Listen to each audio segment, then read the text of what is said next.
E aí, galera, tudo tranquilo, na boa? Vamos falar sobre o Ateneu, Raul Pompeia, publicado em 1888, né? Data interessante, porque 1888, né, tem ali a ver com a extinção da escravatura e no ano seguinte, não é, a proclamação da República. Então, dois eventos interessantes. E o Raul Pompeia, ele era olha meu gatinho lá, olha meu gato me assistindo ali. E Raul Pompeia, ele era um republicano e também era contra a escravidão. Porém, a escravidão não aparece, eu não encontrei. Mas a questão republicana tem um detalhezinho ali que aparece que eu vou contar daqui a pouco. Pois bem, o Ateneu. O Ateneu era uma escola da época, né? Super famosa, super importante, comentada, cujo diretor era o Aristarco. Aristarco lembra a palavra aristocracia. Ateneu vai lembrar a deusa Atena, da sabedoria. E o personagem principal, ele é levado, ele tinha menos de 11 anos, porque aos 11 anos o Sérgio, né, ele é matriculado. Então, um evento anterior, no Ateneu, ele vai lá com o pai dele e fica encantado, né? Lá tem a banda, as pessoas fardadas, os alunos, né, as autoridades, aquela pompa, e ele é enfeitiçado e ele fica afim de fazer parte daquela escola e ele acaba sendo matriculado. Curiosamente, quando ele lá conversa com o pai dele, né, vai falar com o diretor, com o Aristarco, na casa dele, junto com a esposa, né, em determinado momento, lá, fechando já a matrícula, o Aristarco diz para o Sérgio: é bom cortares o cabelo, porque meninos bonitos aqui não se dão bem. Percebam que já há aqui uma questão da beleza como um problema. E o Aristarco apresenta, como me lembra o cidadão de bem, agora do século XXI, a escola, o Ateneu, como um exemplo de virtude. Lá, a imoralidade não vai acontecer. Lá, somente a virtude é permitida.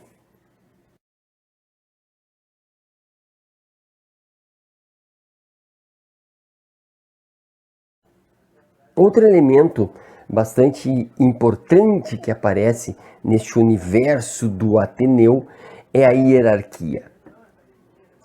Sendo no ápice o Aristarco e depois tem várias outras figuras. Basicamente, pensado assim: o mais forte sobre o mais fraco, o mais inteligente sobre o menos inteligente, o mais astucioso sobre o menos astucioso, o mais próximo a Aristarco sobre o menos próximo do Aristarco. Ali é um microcosmo, reflete a sociedade. Então ali sobrevive, eu não diria o mais estudioso, mas o mais esperto, o mais habilidoso, porque tem um conjunto de regras e as pessoas devem sobreviver ali. Curiosamente, linkando a ideia de que alunos bonitos não se dão bem ali, né? Percebe-se rapidamente uma cultura de afetos homossexuais. Eu não diria de pessoas homossexuais, mas de afetos homossexuais. Porque tem ali toda uma questão de sedução. Ora, ele fala de comportamentos femininos, né? Que alguns adotam comportamentos femininos. Há o conselho para o Sérgio: não busque protetores, né? Porque eles te cobram algo em troca desta proteção. Então há ali várias vezes a apresentação de afetos, de sedução, de quase namoro, se não namoro, entre os meninos daquela escola, o que entra em conflito, evidentemente, com a questão da virtude que o Aristarco tanto fala. Então há um conjunto de regras que ora são seguidas, ora não são seguidas. Tem os desviantes, como toda a sociedade. Aqueles que não seguem são aqueles que praticam atos indisciplinares e são punidos. São punidos por Aristarco. E são punidos de forma exemplar. São punidos em público, são humilhados, são expostos para que todos vejam o que acontece com aqueles que não seguem as regras. Não sei se é muito sucesso, mas é publicizado, né? É preciso que as pessoas vejam o resultado dos seus maus atos. Há pessoas que, seduzidas por Aristarco ou seduzidas pelo conjunto de premiação simbólico até, como por exemplo medalhas, honrarias, né? Esse conjunto de premiações aos que cedem aos interesses do Aristarco, há ali denúncias. Então, aqueles que não são disciplinados são denunciados. Existem aqueles que cuidam da hierarquia, então, e da disciplina. Então acaba que Aristarco diz que ele tem olhos e ouvidos em todos os lugares. Então meio que um 1984, aquele livro, né? Que as pessoas são totalmente ali observadas. No Ateneu não é muito diferente.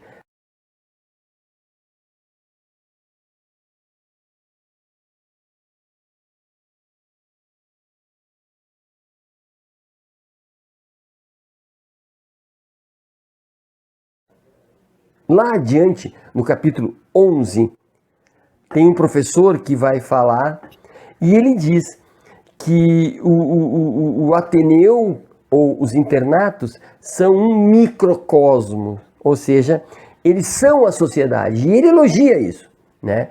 Claro que o autor está fazendo uma crítica, mas esse personagem, ele diz que é muito bom que seja assim, porque então as pessoas sabem como é o mundo através do internato, né? Ali há a sedução, ali há a corrupção, tudo que de ruim há fora vai estar dentro do internato, porque ele é um reflexo da sociedade, né? E por aí, né, dá para se dizer que lá dentro do Ateneu há o comércio de cigarros, o tráfico de cigarros, tráfico de influências, abuso de autoridade, há ali jogos de azar, né? Há ali uma moeda que seria os selos, adoram selos, e então há selos que valem mais, há selos que valem menos.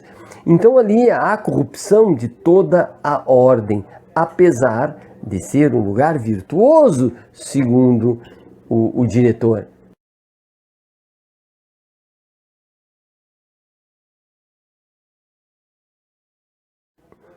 Percebam que há um conjunto de valores simbólicos que lá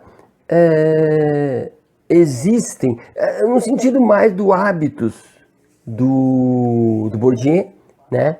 Que é aquela situação assim, existe um conjunto de normas do senso comum que está lá, tu age de acordo com aqueles comportamentos, tu tem até alguma liberdade de jogar com aquelas normas, com aquelas regras, com aqueles valores, mas eles estão lá e eles te levam a um comportamento esperado, né? E se tu te afasta desse comportamento, tu é punido. Se tu age de acordo com o esperado, tu é premiado, com medalhas, com distinções. Então percebam que ali há um conjunto de relações ali permeadas insistentemente, né? Eu digo pela hierarquia.